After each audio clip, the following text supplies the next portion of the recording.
जय श्री कृष्ण। मैं doctor Sunil, assistant professor, विज्ञापन संख्या 51 के विषय में, जैसा आप स्क्रीन पर देख रहे हैं, आयोग ने अपने ट्विटर हैंडल पर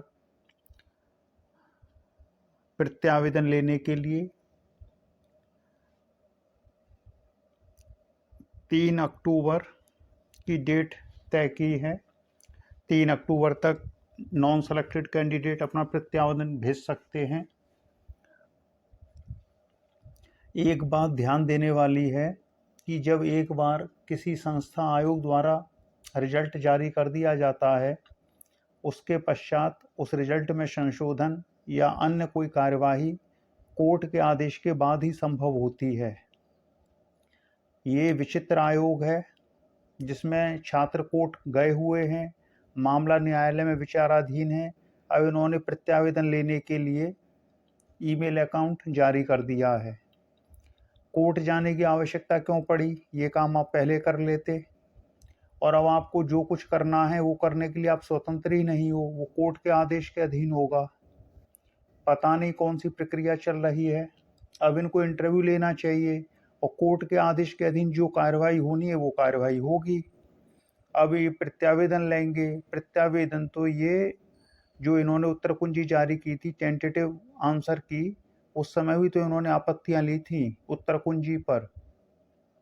तो उस उत्तर कुंजी पर इन्होंने क्या किया, उसका प्रमाण है रिवाइज्ड आंसर की। तो क्या इन्होंने रिवाइज्ड की आंसर को दिखाया? नहीं दिखाया। तो प्रत्यावेदन के बाद ये क्या करने वाले हैं? क्या ये अलग अलग कैंडिडेट को बताएंगे आपके साथ ये हुआ, आपके साथ ये हुआ? आज की स्थिति में किसी को नहीं पता है कि जो उन्होंने आपत्तियां भेजी थी टेंटेटिव आंसर की पर, उस पर क्या हुआ है और प्रत्यावेदन किस बात का लिया जा रहा है। अगर ओएमआर शीट में किसी कैंडिडेट ने कोई त्रुटि की है तो स्पष्ट लिखा रहता है कि ओएमआर शीट में की गई त्रुटि पर कोई राहत नहीं मिलेगी, क्योंकि पूर्व में ऐसा हो चुका है कि कुछ अभ्यर्थियों द्वारा रोल नंबर भरने में गलत गोला काला हो गया या गोला ब्लैंक छोड़ दिया गया। वो लोग कोर्ट गए, कोर्ट के बाद भी उनको रिलीफ नहीं मिली। तो अगर एक बार ये रिलीफ देंगे, एक बार नहीं देंगे, तो वो भी एक आपत्ति का विषय हो जाएगा। आयोग का या जो नियम है वो ये कहता है कि ओएमआर शीट में की गई किसी भी गलती के लिए, त्रुटि के लिए सुधार की कोई गुंजाइश नहीं रहती परीक्षा के बाद में। तो आपत्तियां ये पहले ही ले चुके हैं उत्तर कुंजी पर। और दूसरी चीज, उत्तर कुंजी जो ओएमआर शीट है उसमें त्रुटि का कोई अवसर नहीं दिया जाता है। फिर तो सभी अपनी ओएमआर शीट को संशोधित कराने पहुंच जाएंगे। बात यह है कि जो एग्जाम की अवधि थी 2 घंटे की, उस समय प्रेजेंस ऑफ माइंड आपका कहाँ था? अगर आपने ओएमआर शीट में त्रुटि कर दी तो कर दी। अब कोई ये कहे कि 2 घंटे बाद मेरी ये गलती हो गई, मेरे को सुधार का एक मौका दो, मेरे को ओएमआर शीट वापस कर दो जरा 5 मिनट के लिए, फिर तो सभी अपने क्वेश्चन भी सही कर देंगे उसमें। तो ये आयोग जब छात्र कोर्ट जा चुके हैं तो बैक गियर लगा रहा है। बैक गियर में जा रहा है क्यों? कि इंटरव्यू टालना है, और कोई तरीका था नहीं इंटरव्यू टालने के लिए। इनको डेट देनी पड़ जाती 25 सितंबर को। तो इंटरव्यू टालने का एक बहाना है कि चलिए प्रत्यावेदन मांग लेते हैं और फिर उनके निस्तारण को बैठ के करते रहेंगे। एक अंतहीन सीमा है, टाइम बाउंड निस्तारण करिए। तुरंत बताना चाहिए था, 25 सितंबर को ही डेट दे देनी चाहिए थी कि इंटरव्यू इस डेट से होगा, प्रत्यावेदन लिए जा रहे हैं और उनका निस्तारण अपने स्तर पर ये कराएंगे। तो क्या कोई संस्था ऐसी है कि जो अपने रिजल्ट को स्वयं ही संशोधित कर दे? कोई संस्था नहीं है। रिजल्ट का जो संशोधन होता है वो कोर्ट के आदेश पर होता है। और ये पूरा एक एग्जाम नहीं है, ये एग्जाम खंडों में बटा हुआ है, विषयों में बटा हुआ है। एक विषय का दूसरे विषय से कोई लिंक नहीं है। सभी के पेपर अलग अलग हुए हैं, सभी के पेपर अलग अलग थे। कोई एक सामान्य जीएस का पेपर तो था नहीं, सबका सब्जेक्ट का अलग अलग पेपर था। तो जिन विषयों में कोई आपत्ति नहीं है, ऐसा तो नहीं है कि सारे 33 विषयों में आपत्ति हो रही है। जिन विषयों में कोई आपत्ति नहीं हो रही उनके तो इंटरव्यू कराइए। इंटरव्यू कराना ही नहीं है तो टालने का बहाना है प्रत्यावेदन मांग लिया जाए। अब प्रत्यावेदन भेजने वाले खुश हो रहे हैं, लेकिन वो ये भूल रहे हैं कि वो आपत्तियां तो पहले ही भेज चुके हैं कि आंसर जब आई थी टेंटेटिव, तो जब आयोग ने उसका कुछ नहीं दिखाया रिवाइज्ड की आंसर के रूप में, तो अब प्रत्यावेदन लेके आयोग क्या दिखाने जा रहा है। ये छात्रों को दो गुटों में बांट दिया गया है, जिनको इंटरव्यू देना है उनको परेशान कर दिया, और जिनका नहीं हुआ है उनके लिए चाहिए कि आयोग नया विज्ञापन निकाल दे। नया विज्ञापन भी नहीं दे रहा है, न नया विज्ञापन है, पुराने को निस्तारित नहीं कर रहा है।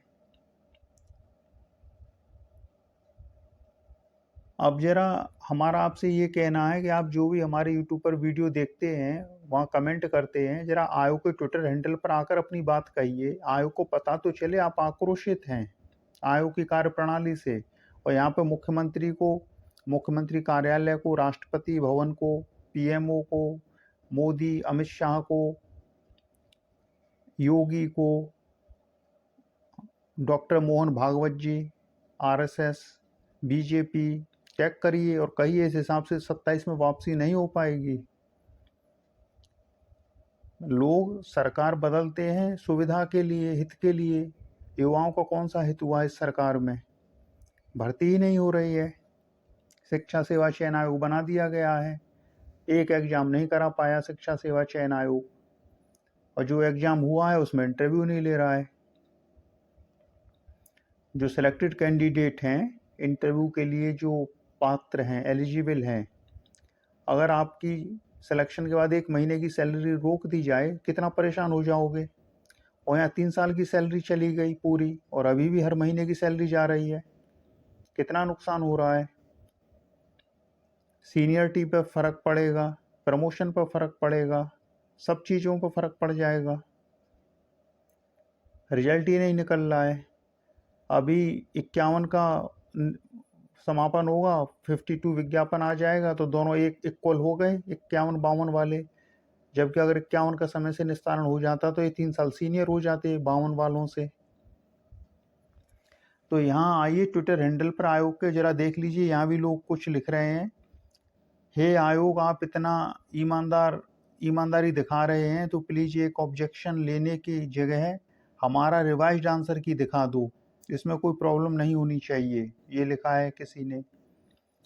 फिर एक लिखा है किसी ने कि मेरा योगी जी से निवेदन है कि आयोग के सभी सदस्यों की सैलरी रिकवर की जाए, क्योंकि इतनी घटिया आयोग आज तक मैंने कभी नहीं देखा। तो अब ब्रह्मांड में तो ऐसा आयोग है कि नहीं कि एक भी सही से डिसीजन नहीं ले पा रहे हैं, पता नहीं क्या सोच रहे हैं। फिर किसी ने लिखा है घटिया आयोग, पूरे ब्रह्मांड का सबसे घटिया आयोग। फिर किसी ने लिखा है अब इनके निस्तारण में सालों लग जाएंगे, ये तब से क्यों नहीं ले पाए डिसीजन। फिर किसी ने लिखा है जब इतनी मानसिक प्रताड़ना तुम लोग कर रहे हो तो हम भी कह दे रहे हैं तुम सबको, चुल्लू भर पानी में डूब मरो। यहाँ आके अपना कमेंट लिखिए, यहाँ आकर अपनी आपत्ति दर्ज कराइए, और केवल आपत्ति दर्ज मत कराइए, साथ में टैग भी कर दीजिए योगी को, मोदी को, सीएमओ को, पीएमओ को, राष्ट्रपति को। ये सब जनसेवक हैं, आप लोग तब भी इनसे श्रेष्ठ हैं, कम से कम अपने घर में बैठ के पढ़ाई लिखाई कर रहे हैं। इन्होंने बचपन में पढ़ाई लिखाई को बेकार समझ लिया था, तो इसलिए आपकी पीड़ा नहीं समझ पा रहे हैं। ऊपर से आप इनके पास जाएंगे तो सिर हिलाएंगे, हाँ हाँ समझ रहे हैं, और भीतर भीतर सोचते हैं अरे क्या होती है पढ़ाई लिखाई, पढ़ाई लिखाई करके तो खड़े हो हमारे सामने। तो जिस व्यक्ति ने जिस चीज़ को बचपन में ही महत्व नहीं दिया, वो उसको क्या समझेगा। इसलिए सोच ठीक नहीं है।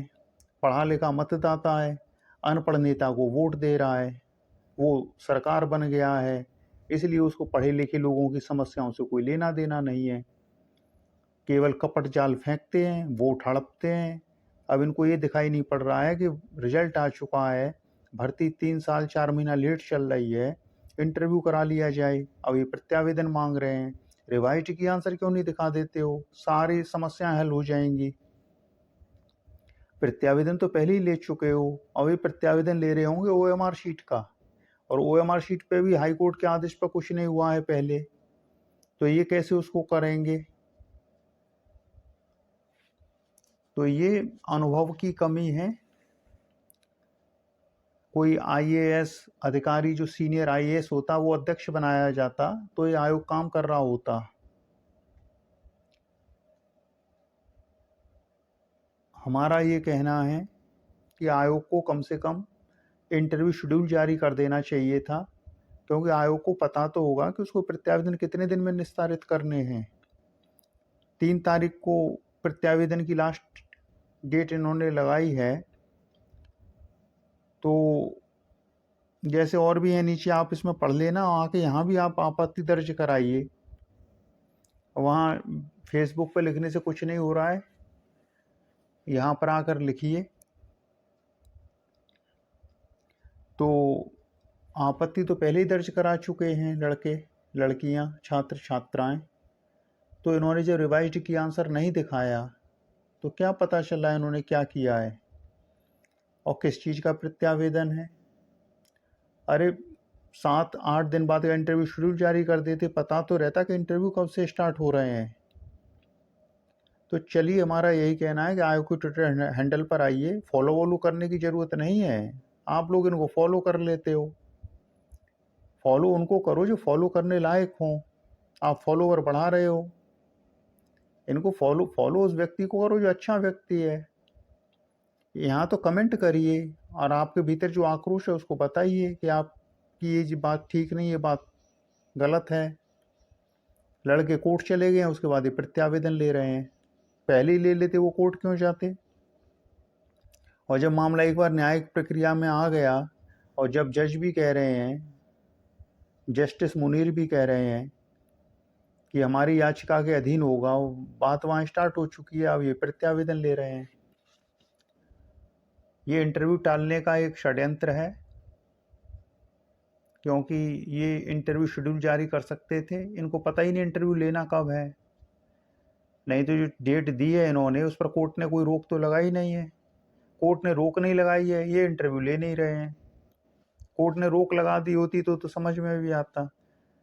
आज की डेट में किसी कोर्ट में असिस्टेंट प्रोफेसर एडवर्टाइजमेंट नंबर 51 के इंटरव्यू पर कोई स्टे नहीं है, लेकिन इनको इंटरव्यू लेना ही नहीं है। इंटरव्यू नहीं लेना है तो बिना इंटरव्यू की ज्वाइनिंग करवा दो, एवरेज मार्क्स दे दो सबको। तो ट्विटर पर आकर अपना आक्रोश व्यक्त करिए, इंटरव्यू शेड्यूल की मांग करिए, क्योंकि हम लोग रिटन क्वालिफाई हैं। तो जैसे नॉन सेलेक्टेड सक्रिय हैं, आप भी सक्रिय हो जाइए, टाइम ही निकल रहा है। हमारा आयोग से पुनः कहना है कि इंटरव्यू शेड्यूल जारी कर दीजिए, नया विज्ञापन जारी कर दीजिए, ताकि जो नॉन सेलेक्टेड है उनको पढ़ाई करने के लिए एक बहाना मिल जाए। नया विज्ञापन आ रहा है, जो पुराना है उसको निस्तारित नहीं कर रहे हैं, सरकार देख नहीं रही है। प्रदेश में उच्च शिक्षा मंत्री जी पता नहीं किस कार्य में व्यस्त हैं, उनका कभी कोई बयान आया हायर एजुकेशन को लेके? जब तक पढ़े लिखे लोग नेता नगरी में नेतागिरी में नहीं आएंगे, युवाओं की समस्याओं का समाधान नहीं होगा। तो चलिए फिर इसी के साथ यहाँ आकर ट्वीट करिए और संबंधित को टैग करते हुए और उसको लाइक करिए, शेयर करिए, रीपोस्ट करिए और आक्रोश व्यक्त करिए अपना कि आप कितने प्रताड़ित हो गए हैं। 4 सितंबर को रिजल्ट आया, 25 को कह दिया इंटरव्यू होगा, तो आप 25 तक बैठे हुए हैं कि इंटरव्यू देना, कोई और काम नहीं कर पाए, कोई और काम कर ही नहीं पाएंगे। 25 से इंटरव्यू स्टार्ट होगा और अब भी कोई काम नहीं कर पाएंगे। क्यों नहीं कर पाएंगे? क्योंकि पता नहीं इंटरव्यू कब से स्टार्ट हो जाए। हो सकता है 3 को आपत्ति लेने के बाद में 1 हफ्ते बाद शेड्यूल जारी कर दें, हो सकता है न जारी करें। तो स्थिति ये हो गई है कि फंसा दिया गया है, न इधर के रहोगे न उधर के रहोगे। अब जिनको पीसीएस का प्रीलिम देना था 12 अक्टूबर वाला, उनका 25 सितंबर तक का समय निकल गया कि इंटरव्यू देना है। अब इंटरव्यू हट गया, अब आपके सामने का भीड़ का समुद्र दिखाई पड़ रहा है जो पीसीएस की तैयारी कर रहा था। अब आपको उससे फाइट करनी है। जो संस्था एक बार डेट जारी कर देती है उस डेट को हटाना नहीं चाहिए, क्योंकि जो कैंडिडेट होते हैं वो उसके अकॉर्डिंग कार्य करने लग जाते हैं डेट के अनुसार। ये आयोग इस बात को समझ ही नहीं रहा है, इनका काम ही है टालना। डेट दे दो, टाल दो, डेट दे दो, हटा दो। एक नोटिस आती है डेट की, एक नोटिस आती है हटाने की। इंटरव्यू में नहीं था, इंटरव्यू में भी वही हो गया, पहले एक नोटिस आई डेट की, एक नोटिस आ गई टालने की। तो यहाँ ट्वीट करिए, और जो हम बोल रहे हैं वो बात आपकी भी पीड़ा है, ये हमारी अकेले की पीड़ा नहीं है, ये हर उस व्यक्ति की पीड़ा है जो इंटरव्यू के लिए एलिजिबल है, कॉल हुई है उसको इंटरव्यू की। लेकिन आयोग में बैठे लोग निर्मोही हो चुके हैं, वो इस बात को नहीं समझ रहे हैं कि भोजन भी चाहिए जीने के लिए, भगवान को भी भोग लगाना पड़ता है, कहाँ से सामग्री आएगी। अग्नि में समिधा चढ़ती है, व्यक्ति थोड़ी चढ़ता है अग्नि में, समिधा धन से आती है। पंडित को भी दक्षिणा देनी पड़ती है, बिना दक्षिणा के यज्ञ अधूरा रह जाता है। भगवान को भी भोग लगता है, धन की हर जगह आवश्यकता होती है। सुदामा भी कृष्ण के पास धन मांगने गए थे, सुदामा क्या मोक्ष मांगने गए थे कृष्ण जी के पास में। तो दरिद्रता बड़ा अभिशाप है, लेकिन आयोग नहीं समझ रहा है, क्योंकि उनको तो सैलरी मिल रही है अपनी हर महीने की। एक महीने की सैलरी रुक जाए आंदोलन हो जाएगा। और यहाँ छात्रों के हितों की अनदेखी हो रही है कि जो इंटरव्यू के लिए एलिजिबल है उनका इंटरव्यू करा दिया जाए, इनका भी घर चलने लग जाए, उससे कोई लेना देना नहीं है। बस अपनी सैलरी मिलती रहे, अपना पेट भरता रहे, यही हिंदुस्तान के लोगों की मानसिकता है। इसलिए आज़ादी की लड़ाई में आज़ादी के लिए लड़ने वाले मुट्ठी भर लोग थे, पूरा देश आज़ादी के लिए नहीं लड़ा था। वही स्थिति आज चल रही है। तो यहाँ पर आइए ट्विटर पर और अपना आक्रोश व्यक्त करिए, इंटरव्यू शेड्यूल की मांग करिए, सरकार को टैग करिए। चलिए फिर इसी के साथ जय श्री कृष्ण।